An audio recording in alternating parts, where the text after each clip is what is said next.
Hey everybody, this is Debbie with Rustic Stuff of the South. We're going to paint this little dining room hutch with gray Limoges from Farmhouse paints.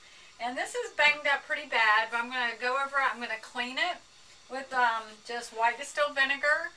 And then I'm going to pull out the doors and the drawers. So this will also be an example for how you would paint your kitchen cabinets. So I'm going to do this one dining room hutch, and it's also going to be an example for how you would paint kitchen cabinets. So I'm going to get this cleaned up, tape off the inside, and then we'll start painting.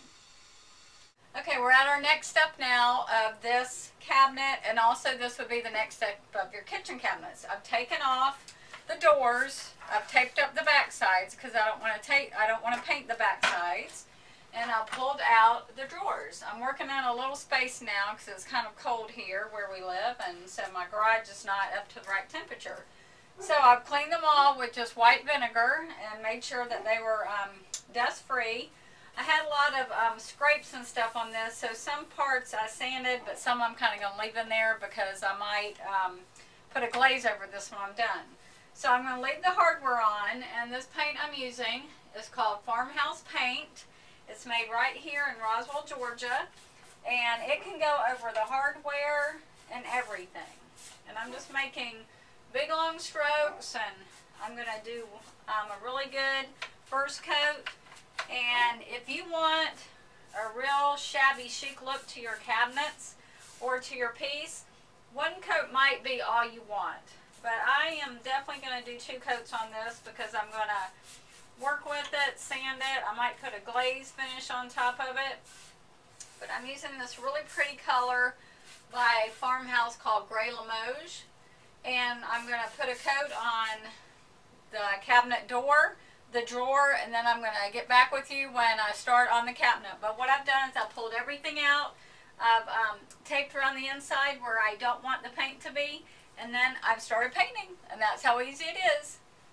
Okay, we've done the doors and the drawers, and as you can see, I took them all out. I taped off my insides here, which is exactly what you would do with your kitchen cabinets.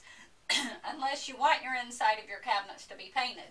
So now what I'm going to do is I'm going to take my brush, and I use just a simple little floppy handed brush from Home Depot. I think it's called the Worcester brush. It's about $5.69, and I'm just going to go over my whole piece that I want to be painted my Gray Limoges from Farmhouse paint, and I'm going to do 1 coat. And as you can tell, I try to pull my strokes big and long.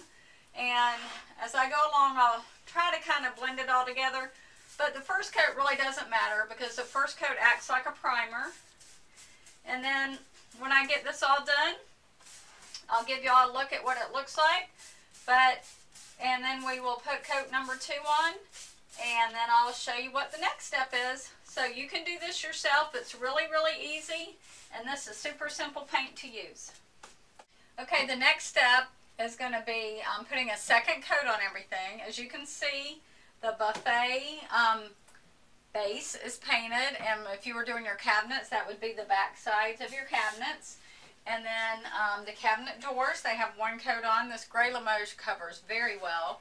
And the back side I have taped. And then the drawers, I painted the hardware like I told you guys. And you just paint them, stand them up on end, and let them dry. Now, when you have to work in a confined space, sometimes you have to make the best of everything, and the weather's kind of cold here. So I'm just going to use my buffet top as my painting surface. So I put a good piece of cardboard on there, and I'm just going to start painting coat number 2 of the Gray Limoges, and I'm going to go right back over the hardware and everything.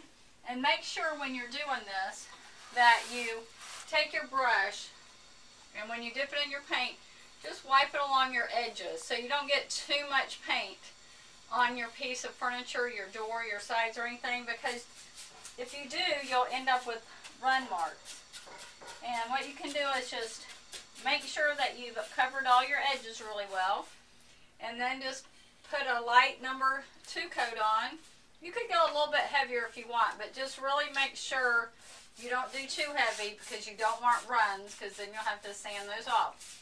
I'll catch up with you after I do coat 2 on everything.